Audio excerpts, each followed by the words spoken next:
ನಿನ್ನ ವಾಕ್ಯಗಳನ್ನು ತಿಳಿದು ಅರ್ಥ ಮಾಡಿಕೊಂಡು ಅಪ್ಪ ತಂದೆ ದೇವ ನಿನ್ನ ವಾಕ್ಯದ ಪ್ರಕಾರ ಜೀವಿಸುವಂತೆ ಸಹಾಯ ಮಾಡಿ ಆಶೀರ್ವದಿಸಿ ಅನುಗ್ರಹಿಸಿ ದೇವ ನಿನ್ನ ಕೃಪೆಯಲ್ಲಿ ತುಂಬಿಸಿ ನಡೆಸಿ ಪ್ರತಿಯೊಬ್ಬರೂ ನಿನಗೆ ಸಾಕ್ಷಿಗಳಾಗಿ ಪ್ರತಿ ಕುಟುಂಬವೂ ನಿನಗೆ ಸಾಕ್ಷಿ ಕುಟುಂಬಗಳಾಗಿ ಜೀವಿಸುವಂತೆ ಸಹಾಯ ಮಾಡಬೇಕೆಂಬುದಾಗಿ ಎಲ್ಲದನ್ನ ಮಾನ ಮಹಿಮೆ ಪ್ರಭಾವಗಳನ್ನು ನಿಮಗೆ ಸಲ್ಲಿಸುತ್ತಾ ನಾಜರೇತ್ ಯೇಸು ಕ್ರಿಸ್ತನ ನಾಮದಲ್ಲಿ ಪ್ರಾರ್ಥಿಸಿ ಬೇಡಿಕೊಳ್ಳುತ್ತಿದ್ದೇವೆ ನಮ್ಮ ತಂದೆ.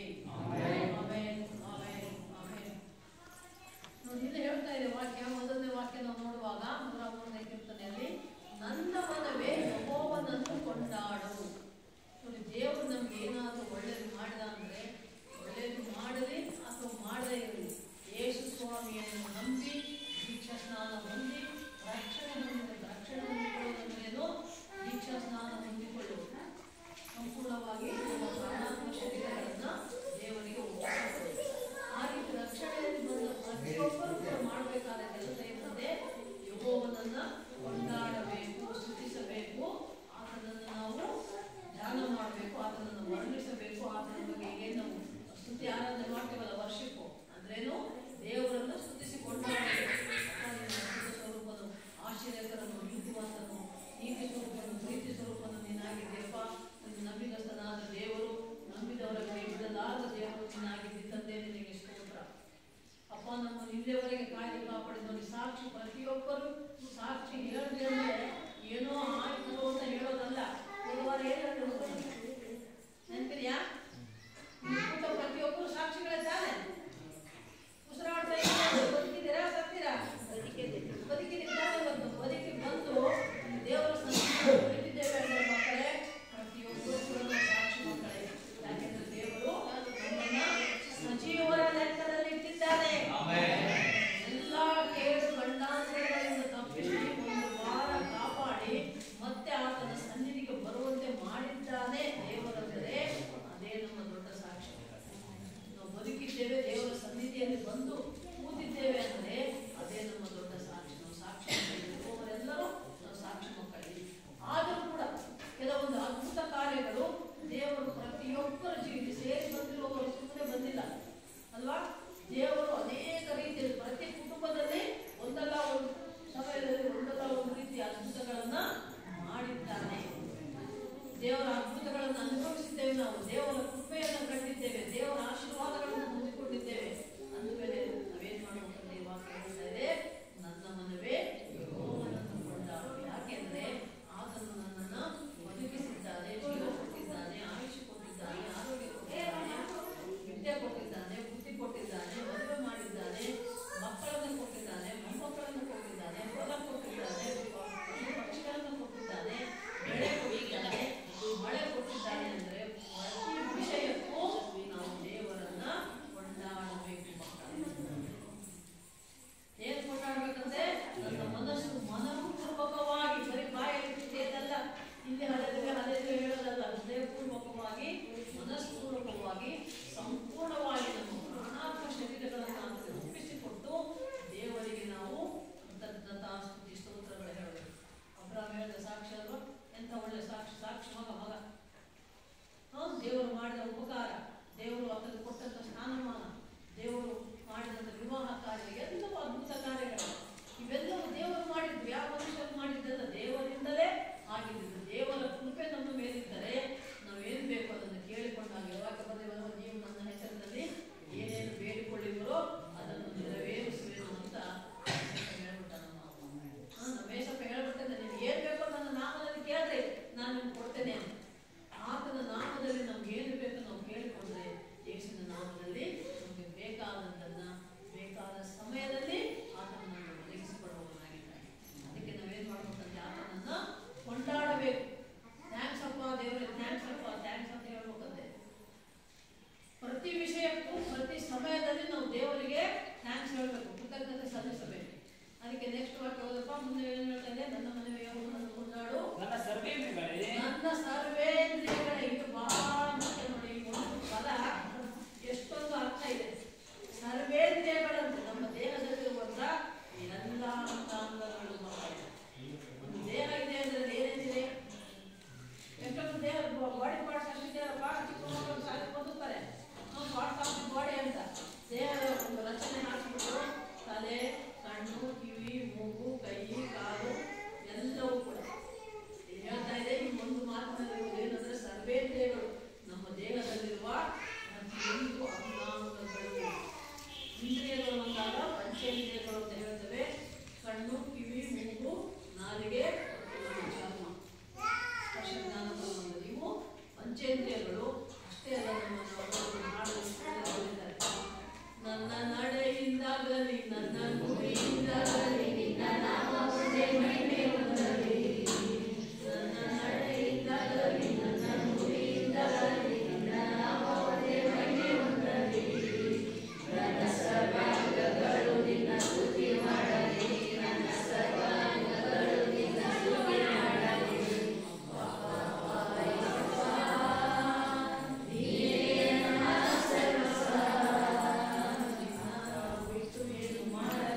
ಸಂಬಂಧ ಇದೆ. ಆ ಸಂಬಂಧವನ್ನು ನಾವು ಉಳಿಸಿಕೊಂಡು ಬೆಳೆಸಿಕೊಂಡು ಹೋಗ್ಬೇಕು. ಆ ಸಂಬಂಧಗಳು ಉಳಿಬೇಕು, ಬೆಳಿಬೇಕಂದ್ರೆ ನಾವೇನು ಮಾಡಬೇಕು? ಒಬ್ಬರನ್ನೊಬ್ಬರು ಪ್ರೀತಿಸಬೇಕು, ಒಬ್ಬರನ್ನೊಬ್ಬರು ಕ್ಷಮಿಸಬೇಕು. ತಿಳಿಯದೆ ಏನಾದರೂ ತಪ್ಪು ಮಾಡಿದಾಗ ಆ ತಪ್ಪನ್ನೇ ಒಂದು ಸಣ್ಣ ತಪ್ಪನ್ನೇ ಒಬ್ಬರಷ್ಟಿರೋದ್ರಿಂದ ಬೆಟ್ಟದಷ್ಟು ಮಾಡಿ ದೊಡ್ಡ ಜಗಳ ಮಾಡಿ ಮಾಡಿ ಬೇರೆ ಆಗಿ ನಿನ್ನ ಮನೆ ಬೇರೆ, ನನ್ನ ಮನೆ ಬೇರೆ, ನಿನ್ನ ಅಂಗಳ ಬೇರೆ, ನನ್ನ ದೇವರ ಹಳ್ಳಿಗಳ ಅಂಗಳ ಮನೆ ಅಂಗಳ ಕಸ ಮುಟ್ಟಿ ಕಸ ಮುಟ್ಟ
ದಿನವೇ ಯೆಹೋವನನ್ನು ಕೊಂಡಾಡು, ಆತನು ಮಾಡಿದ ಉಪಕಾರಗಳಲ್ಲಿ ಒಂದನ್ನು ಮರೆಯಬೇಡ.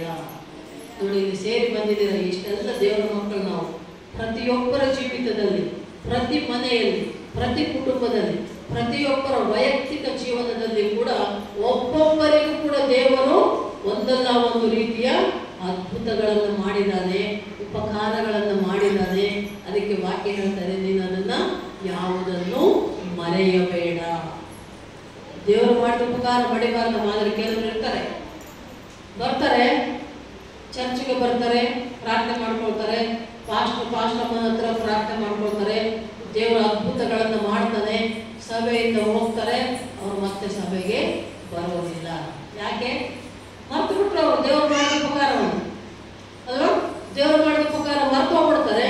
ಮತ್ತೆ ಕಷ್ಟಗಳು, ಸಂಕಷ್ಟಗಳು, ರೋಗಗಳು, ಬಾಧೆಗಳು ಬಂದಾಗ ಅವಾಗ ಮತ್ತೆ ಬರ್ತಾರೆ ದೇವರ ಹತ್ರ. ಮತ್ತೆ ಬಂದು, ಅಯ್ಯೋ ಹಿಂಗಾಯ್ತಮ್ಮ, ಅಯ್ಯೋ ಅಪ್ಪಾಜಿ ಹಿಂಗಾಯ್ತು, ಅಮ್ಮ ಹಿಂಗಾಯ್ತು. ಯಾಕಾಯ್ತು? ಅದು ತಿಳ್ಕೊಂಡಿದ್ದು ಫಸ್ಟು. ಯಾಕಾಯ್ತು?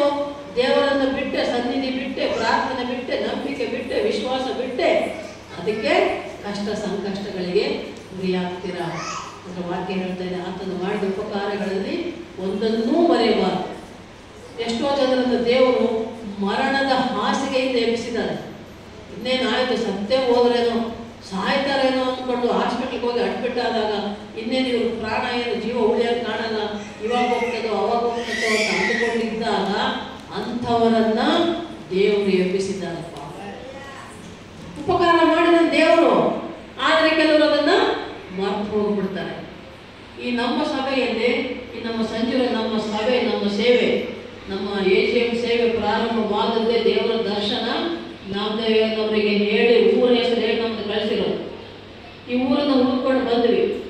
ಬಂದಾಗಿನಿಂದ ಇಲ್ಲಿವರೆಗೆ ನಾವು ಮಾಡಿದ ಸೇವಾ ಜೀವನದಲ್ಲಿ ಪ್ರತಿ ಮನೆಯಲ್ಲೂ ಕೂಡ ದೇವರು ಅನೇಕ ಅದ್ಭುತ ಕಾರ್ಯಗಳನ್ನು ಮಾಡಿದ್ದಾರೆ. ಕೆಲವರು ನೆನಪಿಟ್ಕೊಂಡಿದ್ದಾರೆ, ಕೆಲವರು ಸನ್ನಿಧಿಗೆ ಬರ್ತಾ ಇದ್ದಾರೆ, ಕೆಲವರು ಮರೆತು ಹೋಗಿದ್ದಾರೆ. ಇದ್ದ ಊರಲ್ಲೇ ಇಂಥ ಒಳ್ಳೆ ಮಂದಿರ ಕೊಟ್ಟಾಗಿಯೂ ಕೂಡ ಕೆಲವರು ಬೇರೆ ಊರುಗಳಿಗೆ ಹೋಗ್ತಾ ಇದ್ದಾರೆ. ಸಂಜೀವರಾಯನಕೋಟೆಯಿಂದ ಬಳ್ಳಾರಿಗೆ ಹೋಗ್ತಾರಂತೆ ಕೆಲವರು. ಏನು ಹೇಳ್ಬೇಕು ಅವ್ರಿಗೆ?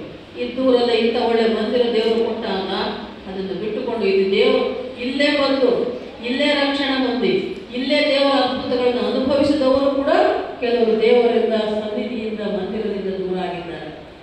ಅಂಥವರಿಗೆ ಮತ್ತೆ ದೇವರ ಸಮಯ ಬಂದಾಗ ಅವರು ಅನುಭವಿಸಬೇಕಾಗ್ತದೆ. ತಕ್ಕ ಹಾಗೆ ದೇವರ ವಾಕ್ಯ ಹೇಳ್ತಾರೆ, ಆತನು ಮಾಡಿದ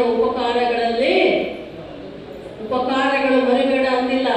ಏನ್ ಹೇಳ್ತಾರೆ? ಒಂದನ್ನು ಮರೆಯಬೇಡ, ಒಂದನ್ನು ಮರೆಯಬೇಡ. ದೇವರು ನಮ್ಮ ಜೀವನದಲ್ಲಿ ಕೂಡ ಅನೇಕ ಅದ್ಭುತಗಳನ್ನು ಮಾಡಿದ ನಿಮ್ಗೆ ಯಾವಾಗ ನಾವು ಸಾಕ್ಷಿಗಳನ್ನು ಹೇಳ್ತಾನೆ ಇದ್ದೇವೆ.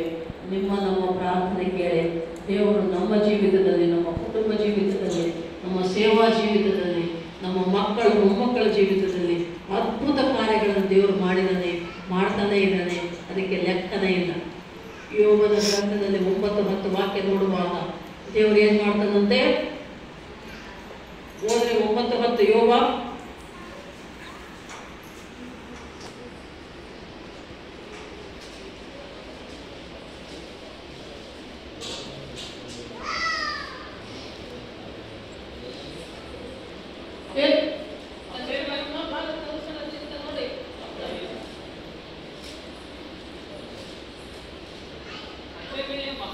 ದೇವರು ಅಪ್ರಮೇಯ ಮಹಾಕಾರ್ಯಗಳನ್ನ, ಅಸಂಖ್ಯವಾದ ಅದ್ಭುತ ಕಾರ್ಯಗಳನ್ನು ಮಾಡುತ್ತಾನೆ.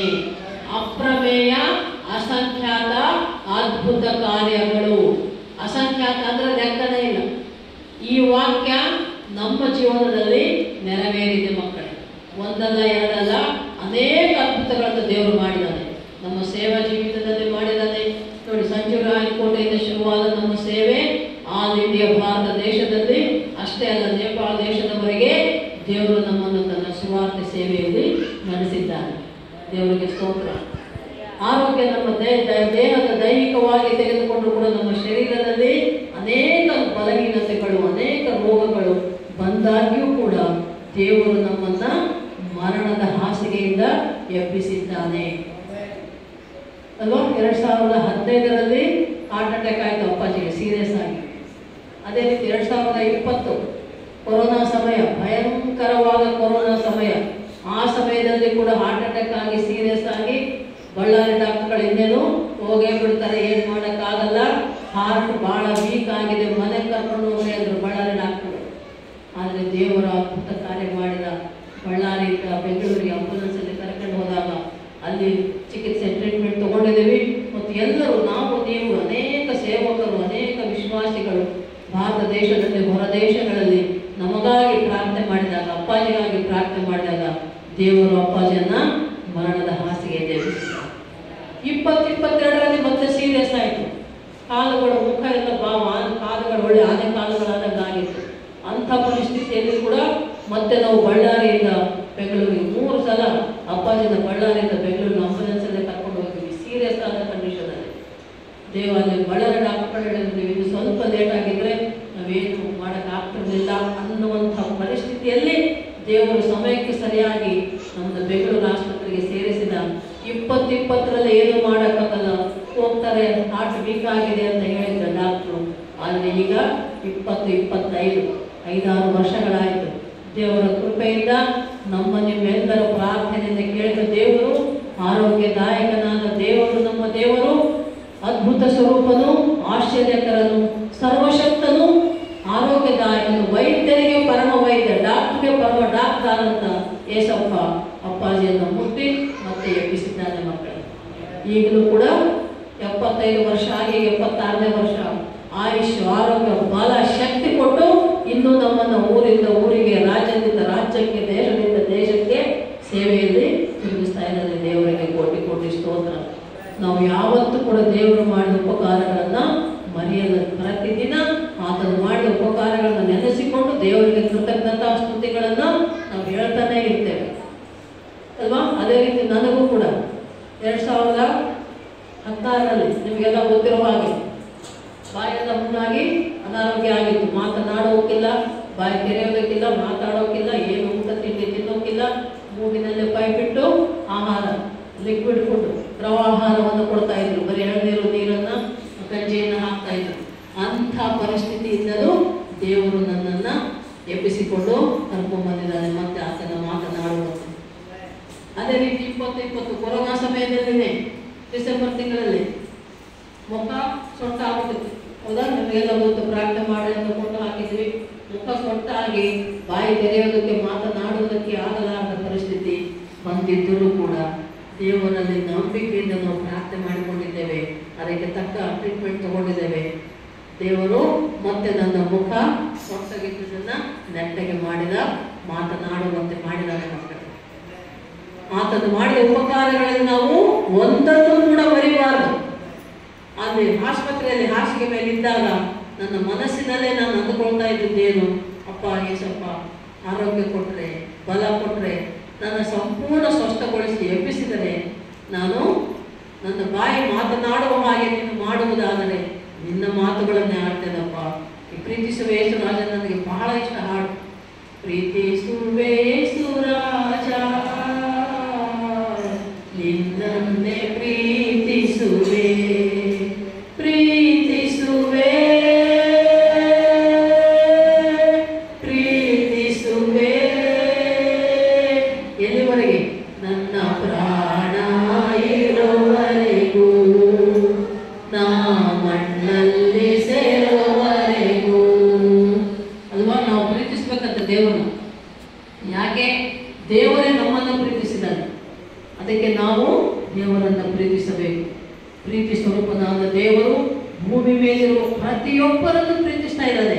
ಆದರೆ ನಾವೇ ದೇವರನ್ನು ಪ್ರೀತಿಸ್ತಾ ಇಲ್ಲ. ಎಷ್ಟೋ ಜನರು ಸತ್ಯವುಳ್ಳ, ಜೀವವುಳ್ಳ, ಪ್ರೀತಿಯುಳ್ಳ ದೇವರು ಯೇಸುಸ್ವಾಮಿ ಅಂತ ತಿಳ್ಕೊಂಡಿಲ್ಲ. ಆತನನ್ನು ಪ್ರೀತಿಸ್ತಾ ಇಲ್ಲ. ಆತನನ್ನು ಪ್ರೀತಿಸಿದವರಿಗೆ ಯಾವಾಗಲೂ ಮೇಲೆ ಆಗುವುದು, ಉಪಕಾರವೇ ಆಗುವುದು, ಒಳ್ಳೆಯದೇ ಆಗುವುದು ಅಲ್ವಾ. ಎಲ್ಲ ಒಳ್ಳೆಯದೇ ಆಗುವುದು ದೇವ. ಯಾರಿಗೆ? ನಿನ್ನ ಪ್ರೀತಿಸಿದ ನಮಗೆ ಎಲ್ಲ ಒಳ್ಳೆಯದೇ ಆಗುವುದು ದೇವ. ನಿನ್ನ ಪ್ರೀತಿಸಿದ ನಮಗೆ ಕಣ್ಣು ಕಾಣಲಿಲ್ಲ, ಕಿವಿ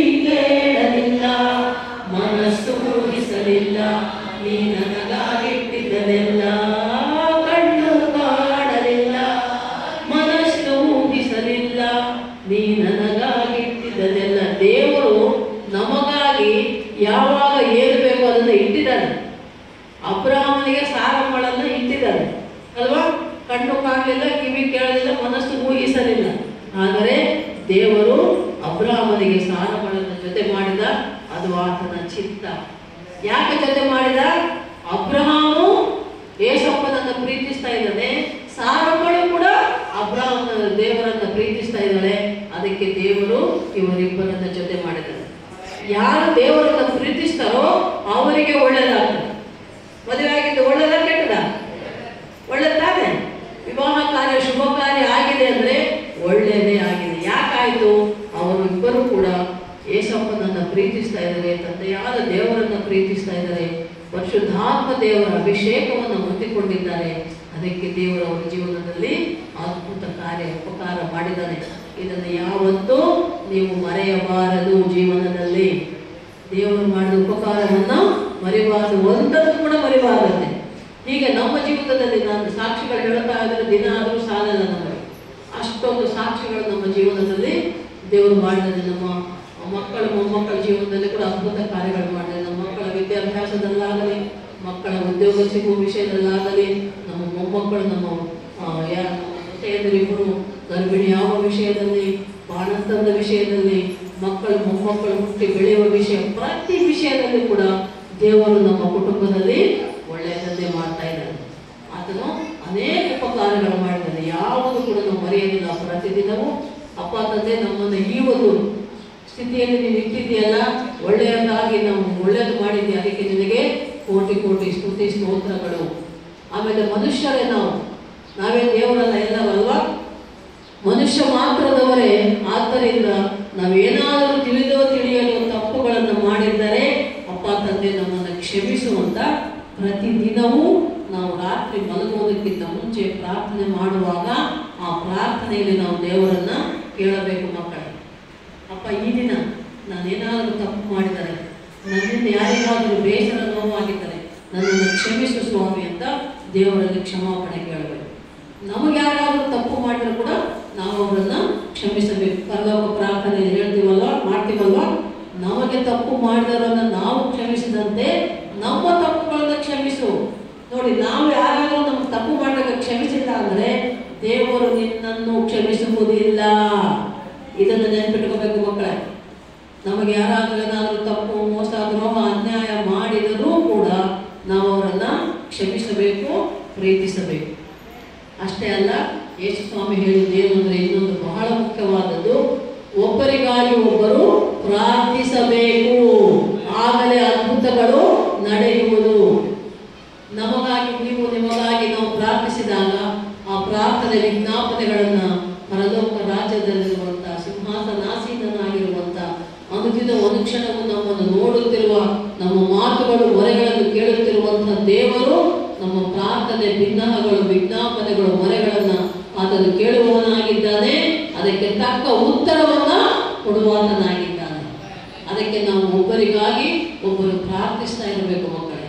ಯಾರನ್ನು ದೂಷಿಸಬಾರದು, ದ್ವೇಷಿಸಬಾರದು. ಅರ್ಥ ಆಯ್ತು? ಈ ಮಾತು ನೆನ್ಪಿಟ್ಕೊಳ್ಳಿ. ದೂಷಿಸಬಾರದು ಅಂದ್ರೆ ಯಾರ ಬಗ್ಗೆ ನಾವು ಕೆಟ್ಟದ್ದು ಮಾತಾಡಬಾರದು, ದ್ವೇಷಿಸಲು ಬಾರದು, ಪ್ರೀತಿಸಬೇಕು. ಈಗ ನಮ್ಮ ಕುಟುಂಬದಲ್ಲಿ ಈಗ ಎಲ್ಲ ಮನೆಯಲ್ಲಿ ಎಲ್ಲರೂ ಒಪ್ಪಿರೋದು. ಎಷ್ಟು ಈಗ ಉದಾಹರಣೆಗೆ ನಾವು ಅಬ್ರಹಾಂ ಕುಟುಂಬ ತೆಗೆದುಕೊಂಡಾಗ ಅಬ್ರಹಾಂ ಒಬ್ಬನೇ ಯೇಸುವನ್ನು ನಂಬಿದ್ದ. ಇನ್ನು ತಂದೆ ತಾಯಿ ಒಂದು ಬಳಗ ಎಲ್ಲರೂ ಅನ್ಯರಾಗಿದ್ದಾರೆ. ನಾನು ಯೇಸುವನ್ನು ನಂಬಿನಿ, ನನಗೂ ನಿನಗೆ ಸಂಬಂಧ ಇಲ್ಲ ಅಂತ ಹೇಳೋಕ್ಕಾಗತ್ತಾ? ಇಲ್ಲ ಅಲ್ವಾ? ಹಾಗಾದ್ರೆ ನಾವೇನು ಮಾಡಬೇಕು? ಕ್ರಿಸ್ತನ ಪ್ರೀತಿಯನ್ನ ಅವರಿಗೆ ನಾವು ತೋರಿಸಬೇಕು. ಅಬ್ರಹಾಮು ಸಾರಗಳ ಜವಾಬ್ದಾರಿ ಮಕ್ಕಳೇ, ನಿಮ್ಮ ಕುಟುಂಬದಲ್ಲಿರುವಂತಹ ನಿಮ್ಮ ಬಂಧು ಬಳಗವನ್ನ ನೀವು ಪ್ರೀತಿಸಬೇಕು, ಅವರಿಗಾಗಿ ಪ್ರಾರ್ಥಿಸಬೇಕು. ಅಪ್ಪಿತಪ್ಪಿ ಏನಾದರೂ ಅಂದ್ರೆ ಮನೆಯಲ್ಲಿ ದೊಡ್ಡವರು, ನೀವು ಅವರನ್ನ ಕ್ಷಮಿಸಿ ಪ್ರೀತಿಸಿ ಅವರಿಗಾಗಿ ನೀವು ಪ್ರಾರ್ಥಿಸ್ತಾ ಇರಬೇಕು ಮಕ್ಕಳೇ. ಸಿಟ್ಟಾಗಬಾರ್ದು, ಸೆಟ್ಕೊಳ್ಬಾರ್ದು. ನಮ್ಮ ಹೆಣ್ಣು ಮಕ್ಕಳದ್ದು ಬಹಳ ಕೆಟ್ಟ ಗುಣ ಏನಂದ್ರೆ ಸೆಟ್ಕೊಂಡ್ಬಿಡೋದು, ಸೆಟ್ಕೊಂಡು ಓದ್ಕೊಂಡು ಮಕ್ಕಳು ಊಟ ತಿಂಡಿ ಎಲ್ಲ ಬಿಟ್ಟು. ದಯವಿಟ್ಟು ಸಾರಮ್ಮ, ನೀವು ಈ ರೀತಿ ಮಾಡಬೇಡ ಮಗಳೇ. ನಿಮ್ಮ ಮನೆಯಲ್ಲಿ ನಿಮ್ಮ ಅತ್ತೆ ಮಾವ ಬಂಧು ಬಳಗ ಯಾರು ಹೇಗೆ ಇರಲಿ, ಏನೇ ಆಗಲಿ, ಅವರನ್ನು ಪ್ರೀತಿಸು, ಕ್ಷಮಿಸು, ಅವರಿಗಾಗಿ ಪ್ರಾರ್ಥಿಸು. ಈ ಮೂರು ನೀನು ಮಾಡಿದರೆ ನಿಜವಾಗೂ ದೇವರು ನಿಮ್ಮ ಮನೆಯಲ್ಲಿ ನಿಮ್ಮ ಕುಟುಂಬದಲ್ಲಿ ಅದ್ಭುತವನ್ನು ಮಾಡ್ತಾನಮ್ಮ. ದೇವರ ಮಕ್ಕಳು ಒಬ್ಬರನ್ನೊಬ್ಬರು ಪ್ರೀತಿಸಬೇಕು, ಒಬ್ಬರನ್ನೊಬ್ಬರು ಕ್ಷಮಿಸಬೇಕು, ಒಬ್ಬರಿಗಾಗಿ ಒಬ್ಬರು ಪ್ರಾರ್ಥಿಸಬೇಕು. ಮತ್ತು ಎಲ್ಲಕ್ಕಿಂತ ಹೆಚ್ಚಾಗಿ ಸಹನೆ, ತಾಳ್ಮೆ ಇರಬೇಕು ನಮಗೆ. ಅರ್ಥ ಆಯ್ತಾ? ಹೆಣ್ಣು ಮಕ್ಕಳಾಗಲಿ ಗಂಡು ಮಕ್ಕಳಾಗಲಿ, ಬರೀ ಹೆಣ್ಣು ಮಕ್ಕಳಿಗೆಲ್ಲ ಹೇಳ್ತಾ ಇರೋದು, ಗಂಡು ಮಕ್ಕಳು ಕೂಡ ಇರ್ತಾರೆ, ಅವರು ಕೂಡ ಸಿಟ್ಟಾಗಿ ಸೆಟ್ಕೊಂಡಿರ್ತಾರೆ. ಅವ್ರನ್ನ ಅಯ್ಯಯ್ಯಪ್ಪ, ಅವ್ರು ಸಿಟ್ಟಾದಾಗ ಅವ್ರನ್ನ ನಮಸೋದೇ ದೊಡ್ಡ ಕೆಲಸ ಹೆಣ್ಮಕ್ಳಿಗೆ. ಸಿಟ್ಟಾಗಿ ಇದ್ದಾಗ ಹೆಂಡತಿ ಮಾಡಿ ನಮ್ಮ ಮನೆಯಲ್ಲಿ ಇರೋದು, ನಮ್ಮ ನಾಮದೇವಯ್ಯವರು ಅಪ್ಪಾಜಿಯವ್ರ ಮನೆಯಲ್ಲಿ 6 ಜನ ತಂಗಿಯರವ್ರಿಗೆ. 6 ಜನ ತಂಗಿಯರಲ್ಲಿ ಮೊದಲನೇ ಫಸ್ಟ್ ತಂಗಿ ಮದುವೆ ಆಗಿತ್ತು. ಆತ ಅಳಿಯ ಆಂಧ್ರದ. ಅಯ್ಯಪ್ಪ, ಭಾರಿ ಸಿಟ್ಟಾಗೋದು ಸೆಟ್ಕೊಳ್ಳೋದಪ್ಪ. ಸಣ್ಣ ಪುಟ್ಟ ಮಾತಿಗೆ, ಸಣ್ಣ ನಮ್ಮ ಮನೆಗೆ ಬರ್ತಿದ್ದಲ್ಲ, ಅತ್ತೆ ಮಾವನ ಮನೆಗೆ ಬಂದಾನೆ, ಆರಾಮಾಗಿ ಇರ್ಬೇಕಲ್ಲ. ನಾವೆಲ್ಲ ಚೆನ್ನಾಗಿ ನೋಡ್ಕೊತಾ ಇದ್ವಿ. ಟೈಮ್ ಸರಿ ಊಟ, ತಿಂಡಿ, ಕಾಫಿ ಏನು ಬೇಕದೆಲ್ಲ ಮಾಡಿ ಮಾಡಿ ಕೊಡ್ತಾ ಇದ್ರೂ ಕೂಡ ಗಂಡ ಹೆಂಡತಿ ಏನೋ ಸಣ್ಣ ಪುಟ್ಟ ಮಾತುಗಳು ಮಾಡ್ಕೊಂಡ್ಬಿಡೋದು, ಸಿಟ್ಟಾಗ್ಬಿಡೋದು. ಆ ಸಿಟ್ಟಾಗಿ ಹೋಗೋದು, ಮಾಡ್ಕೊಂಡ್ಬಿಡೋದು. ಬಾ ಅಂದ್ರೆ ಬರಲ್ಲ, ತಿಂಡಿ ಬಾ ಅಂದ್ರೆ ಬರಲ್ಲ. ಅಯ್ಯೋ, ಅವ್ರು ನಾನು ಹೆಂಡತಿ ಹೇಳಿದ್ರು ಕೇಳ್ತಿರ್ಲಿಲ್ಲ, ನಮ್ಮ ಅತ್ತೆ ಮಾವ ಕರೆದ್ರು ಬರ್ತಿರ್ಲಿಲ್ಲ. ಇನ್ನು ನನ್ನ ಕಳಿಸೋರು, ಹೋಗಮ್ಮ ನಿಮ್ಮ ಅಣ್ಣ ಆಗ್ಬೇಕಲ್ಲ ಸಂಬಂಧದಲ್ಲಿ, ಬರ್ತಾ ಇದೆ, ಹೋಗಮ್ಮ ನಿಮ್ಮ ಅಣ್ಣನ ಕರೆಯಮ್ಮ.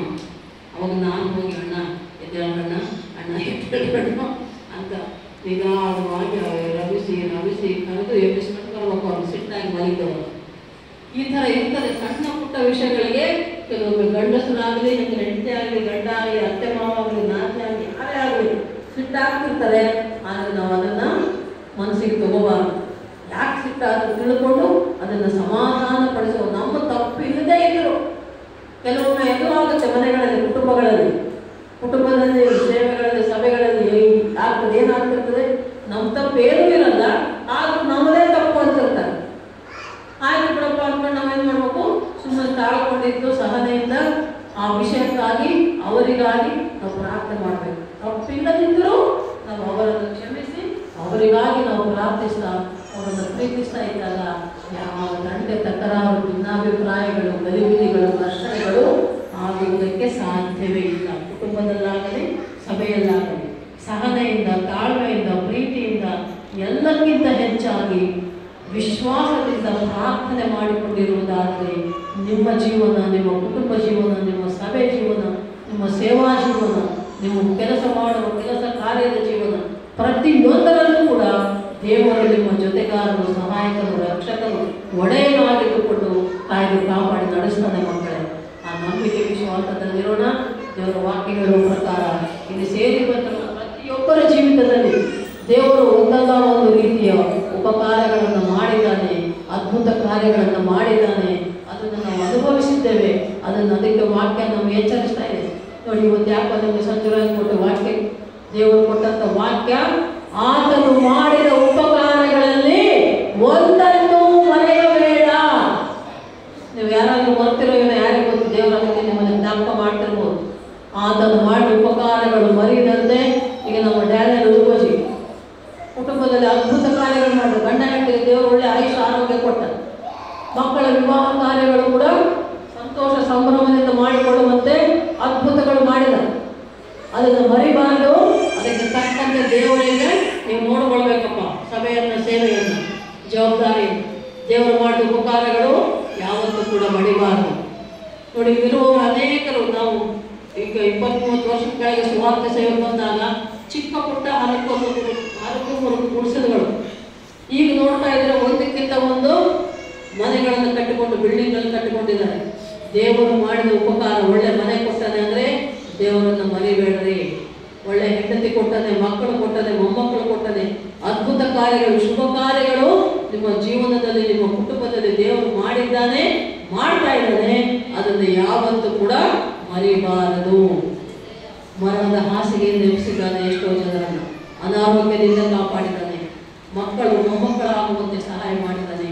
ದೇವರು ಮಾಡಿದ ಉಪಕಾರಗಳನ್ನು ಯಾವತ್ತೂ ಕೂಡ ಮರಿಬೇಡ್ರಿ. ಅದಕ್ಕೆ ನಾವೇನು ಮಾಡಬೇಕು? ದೇವರ ವಾಕ್ಯ ಹೇಳೋ ಪ್ರಕಾರ, ನನ್ನ ಮನವೇ ಯೆಹೋವನನ್ನು ಕೊಂಡಾಡು, ನನ್ನ ಸರ್ವೇಂದ್ರಿಯಗಳೇ ಆತನ ನಾಮವನ್ನು ಕೀರ್ತಿಸಿದ. ನಮ್ಮ ಪ್ರಾಣಾತ್ಮ ಶರೀರಗಳು, ಪ್ರತಿಯೊಂದು ಅಂಗಾಂಗಗಳು, ನಮ್ಮ ಸರ್ವೇಂದ್ರಿಯಗಳು ಕೂಡ ದೇವರ ನಾಮವನ್ನೇ ಸ್ತುತಿಸಿ ಕೊಂಡಾಡಬೇಕು. ಮತ್ತು ಆತನು ಮಾಡಿದ ಉಪಕಾರಗಳಲ್ಲಿ ಒಂದನ್ನು ಕೂಡ ಮರೆಯಬಾರದು. ನಮ್ಮ ದೇವರು ನಮ್ಮ ಜೀವಿತದಲ್ಲಿ ಇಷ್ಟೆಲ್ಲ ಉಪಕಾರ ಅದ್ಭುತ ಕಾರ್ಯಗಳನ್ನು, ಶುಭ ಕಾರ್ಯಗಳನ್ನು ಮಾಡಿದ್ದಾನೆ. ಅದನ್ನು ನಾವು ಯಾವತ್ತೂ ಕೂಡ ಮರೆಯಬಾರದು ಮಕ್ಕಳೇ, ನೆನಪಿಟ್ಕೊಂಡಿರಬೇಕು. ಅದಕ್ಕೆ ತಕ್ಕಂತೆ ದೇವರಿಗೆ ನಾವು ಕೃತಜ್ಞತಾ ಸ್ತುತಿಗಳನ್ನ ಹೇಳ್ತಾ ಇರಬೇಕು, ಹೇಳ್ತಾನೆ ಇರಬೇಕು. ನಮ್ಮ ಬದುಕಿರುವವರಿಗೆ ದೇವರಿಗೆ ನಾವು ಥ್ಯಾಂಕ್ಸ್ ಹೇಳ್ತಾನೆ ಇರಬೇಕು. ಯಾಕಂದ್ರೆ ಬದುಕಿದೀವಲ್ಲ, ಉಸಿರಾಡ್ತಾ ಇದೀವಲ್ವಾ, ಅದಕ್ಕೆ ದೇವರಿಗೆ ನಾವು ಥ್ಯಾಂಕ್ಸ್ ಅನ್ನ ಹೇಳ್ತಾನೆ ಇರಬೇಕು ಮಕ್ಕಳೇ. ಅದ್ಭುತಗಳು, ದೇವರು ಮಾಡಿದ ಅದ್ಭುತಗಳನ್ನ ಯಾವತ್ತೂ ಯಾರು ಕೂಡ ಮರೆಬೇಡ್ರಿ. ನಿಮ್ಮ ಜೀವನದಲ್ಲಿ, ನಿಮ್ಮ ಕುಟುಂಬದಲ್ಲಿ ನೆನಪು ಮಾಡಿಕೊಂಡು ಯಾವಾಗ ದೇವರು ಏನೇನು ಮಾಡಿದ್ದಾನೆ ಅದನ್ನು ನೆನಪು ಮಾಡಿಕೊಂಡು ದೇವರಿಗೆ ಥ್ಯಾಂಕ್ಸ್ ಅಂತ ಹೇಳಿ, ಅಪ್ಪ ನಿನಗೆ ಕೃತಜ್ಞತೆ ಸ್ವಾಮಿ, ನಮ್ಮನ್ನು ಇಷ್ಟೆಲ್ಲ ವಿಷಯಗಳಲ್ಲಿ, ಇಂಥ ಎಲ್ಲ ಪರಿಸ್ಥಿತಿಯಲ್ಲಿ ನಮ್ಮನ್ನು ನೀನು ಕಾಯ್ದು ಕಾಪಾಡಿದ್ದಕ್ಕಾಗಿ ಸ್ತೋತ್ರ. Thank you Lord, thank you Jesus, thank you Holy Spirit. ತಂದೆ, ಕುಮಾರ, ಪರಿಶುದ್ಧಾತ್ಮ ದೇವ, ನಿನಗೆ ವಂದನೆಗಳಪ್ಪ, ನಿನಗೆ ಥ್ಯಾಂಕ್ಸ್ ಅಪ್ಪ ಅಂತ ನಾವು ದೇವರಿಗೆ ಹೇಳ್ತಾನೆ ಇರಬೇಕು. ಅರ್ಥ ಆಯ್ತಾ ಎಲ್ಲರಿಗೆ? ದೇವರ ವಾಕ್ಯ ಏನ್ ಮಾಡ್ಬೇಕು? ನಾವು ದೇವರನ್ನು ಸ್ತುತಿಸಿ ಕೊಂಡಾಡಬೇಕು. ಆತನು ಮಾಡಿದ ಉಪಕಾರಗಳಲ್ಲಿ ಒಂದನ್ನು ಕೂಡ ಮರೆಯಬಾರದು. ಎರಡು ಇವತ್ತಿನ ಮಾತುಗಳ ವಿಷಯ, ದೇವರನ್ನು ನಾವು ಸ್ತುತಿಸಿ ಕೊಂಡಾಡಬೇಕು ಅಂತ. ಅರ್ಥ ಆಯ್ತಾ? ಇವತ್ತಿನ ವಿಷಯ ಏನು ಅಂದರೆ, ನಮ್ಮ ವಾಕ್ಯದ ವಿಷಯ ದೇವರನ್ನು ಸ್ತುತಿಸಿ ಕೊಂಡಾಡಬೇಕು. ಆತನು ಮಾಡಿದ ಉಪಕಾರಗಳಲ್ಲಿ ಒಂದನ್ನು ಕೂಡ ನಾವು ಮರೆಯಬಾರದು. ಅನುದಿನ ಅನುಕ್ಷಣ ನಾವು ದೇವರಿಗೆ ಕೃತಜ್ಞತೆಯನ್ನು ಸಲ್ಲಿಸುವವರಾಗಿ ಇರಬೇಕು. ದೇವರಿಗೆ ಸ್ತೋತ್ರ. ದೇವರು ನಮ್ಮನ್ನು, ನಿಮ್ಮನ್ನು, ಈ ವಾಕ್ಯವನ್ನು ಆಶೀರ್ವದಿಸಲಿ. Hallelujah, amen.